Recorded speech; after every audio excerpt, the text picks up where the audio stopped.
Good morning, dear classmates. Today my group made up of Aranza Cortés, Guido Venegas, Marcelo Urrea, and the speaker Kevin Arroyo. We are going to talk about the appendix of the human body arm.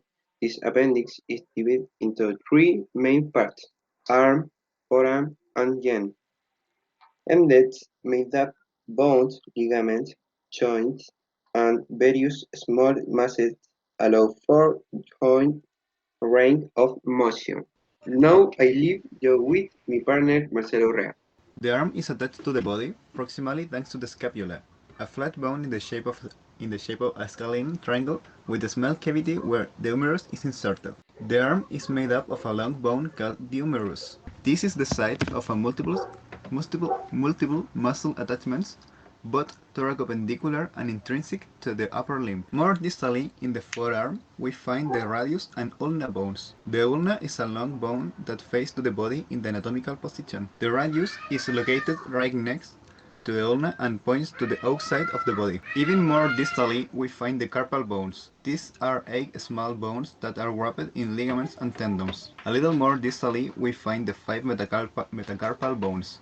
These are long and cylindrical bones. And finally, at the edge of the hand, we find the bones, the phalanges. In total, we have 14 phalanges per hand. Now I leave you with my partner Guido Venegas. To unite the three sections of the arm, the body as the system of bony joints. In the arm, we can find almost 30 different joints, but we will focus on naming the most visible joints that have the highest degree of the mobility. Proximally in the shoulders, we find the glenohumeral joint. This is joint the head of the humerus to the glenoid cavity of the scapula. This is a joint the synovial type and the of the spheroid subtype. That is, it can perform flexion, extension, adduction, abduction, circumduction, and rotations. Towards the forearm, we can find the humerus ulnar joint, a synovial joint of the hingle subtype. This is only allows flexion extension of the elbow. Right next to this, we can find the radio-ulnar joint and pivot subtype joint that allows pronosupinations of the forearm. In the most distal epiphysis of the radius, we find the radiocarpal joint. This is of the condylar subtype, so it allows the hand to perform flexion, extension, abduction, adduction, and circumduction movements. Finally, the bones of the fingers of the hand have a condylar subtype, joined with the metacarpal bones, and hingle subtype, joined with each other.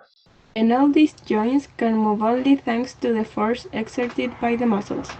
The upper limb has about 50 muscles that allow it to perform flexion, extension, abduction, adduction, and rotational movements, as well as complex movements such as circumduction.